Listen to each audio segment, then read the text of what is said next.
Hey everyone, Cradiac here with another work log for the GameCube portable. It's either 4 or 5, I forget. So basically where I'm at, the last video, or since the last video, I killed the motherboard.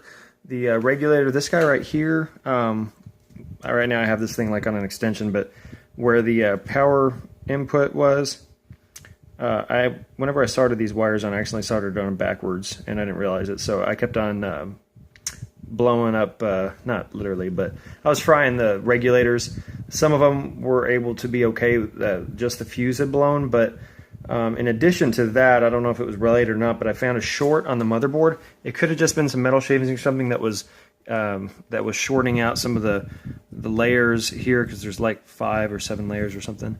So anyways, I did all I could to clean it, but I still was getting a short. Some of the voltage was getting through, not all of it. So at any rate, after messing with it, I just decided to get a new board, got one with the integrated voltage regulator so that I don't have to mess with that.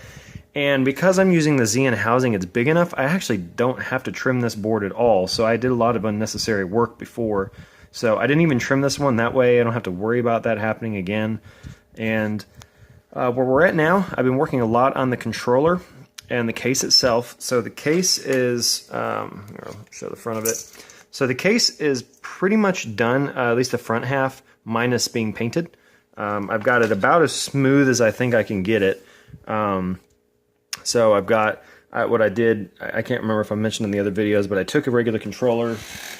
Here's, half of it. I just took one of these, took it apart, and then I cut out the joystick, and then the buttons for A, B, X, Y, and then for the C stick. And then I just epoxied and Franken-cased them in, and then I put Bondo over the whole thing to just try to, after I sanded it as much as I could after applying the epoxy, just to try to fill in those spaces with Bondo to make it nice and pretty and smooth. And I'm pretty pleased with the way it looks. Obviously it'll look a lot better when it's painted, but compared to what it looked like before, a whole lot better. So right now I'm working on getting the CD drive working. Whenever I hook this thing up, the laser and everything comes on, but the disc isn't spinning. So I identified, because whenever I was messing with the cable that goes to this thing, I could get it to spin sometimes. So I'm in the process. I've got a different, I put on a different, I don't know what you call this thing, little jack for this thing, because the one that it had was one where, actually I've got the old cable right here. It was one of these ribbon cables that you just pushed in there. And over time, with that design, it just gets, it's a little different than this one. Over time, it can just, break those wires. So I was going to go with something like this, but I'm still working on getting that working. If I have too much trouble, I may just get a new one, because I don't really feel like spending a whole lot of time on that.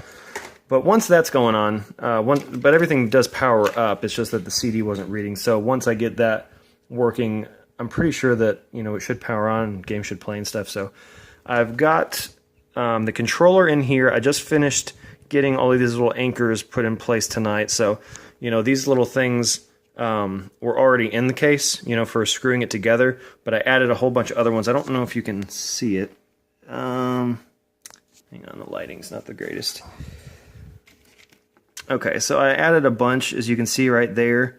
I just epoxied them to the bottom. I added two, one right here, and then one here and here. And then I've just got a piece of plastic from the old GameCube housing that I cut up, and it basically just holds these things in, because you have to secure it somehow, otherwise it's just going to be flopping around in there. You hit a button or you move the joystick and it's going to move around. So these just are kind of like washers. They just hold this thing in place with tension.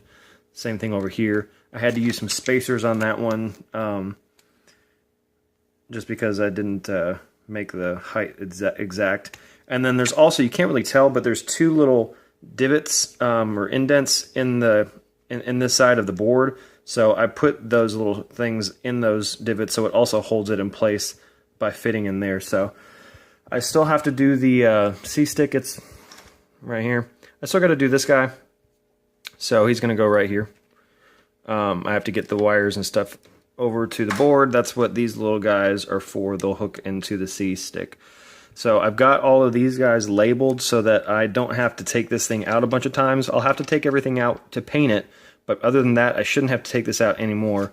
I've got all all of these labeled so I can hook them into this thing and then lay it down. So I don't know if you noticed, but I'm not using the data line for the trigger. The way that the triggers work on the board is this little thing right here slides into here, and that's what gives you, like, it's like a variable, I don't know what you want to call it. It's kind of like a variable, well, kind of like a potentiometer. I don't think that's what it is, but you know, where it will give a different variable based on how much you press this. So excuse my poor terminology, but and then once you got to the very bottom, there was an actual button that would click. The click is all I'm using because it's all that's necessary for like 90% of games, so it just makes it a lot easier. So I do have this thing going over to it because if you don't have the line connected, the controller won't work properly. I found that out the hard way. But what I did is I just put a dab of hot glue here and here to keep it in the neutral position.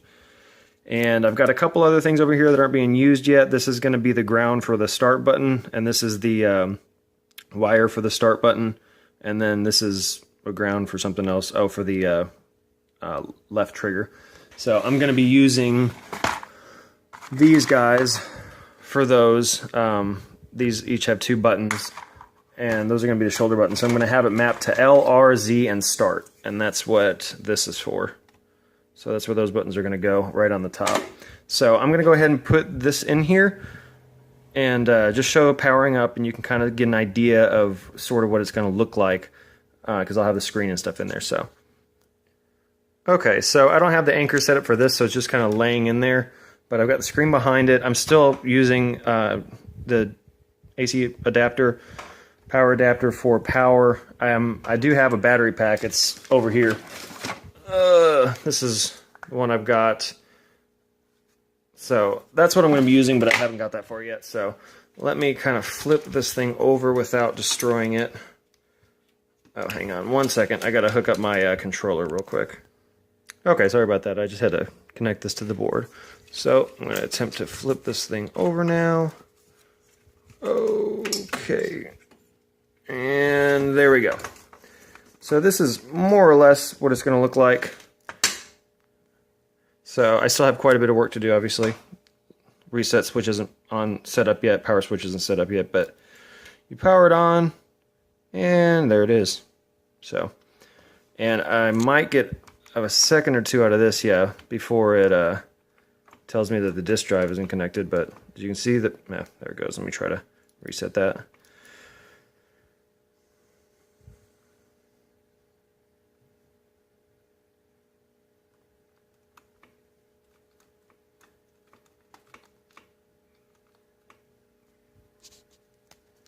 So anyway, that's basically where I'm at for right now. So next step is going to be go ahead and get the C-stick in there, get some anchors for the board so that the board can fit in there nice and neat, fix my disk drive. And after I get all of that done, oh, and also get the shoulder buttons hooked up and ready to go. Once I get all that set up, I'll probably be painting this. Before I paint it, I have to, this is the back piece. I haven't touched it yet. I got to make a hole for the disk drive. So do that, and then after that I'll be painting and just doing finishing touches and stuff. So getting pretty close to the final product. I mean, I'm still at least a few weeks away, but definitely making good progress. So thanks for checking out the video. Sorry it's kind of a long one, but I hope you enjoyed it. If you have any questions or comments or anything, just let me know in the comments section, and I'll do my best to get back with you. So anyways, that's it. Thanks.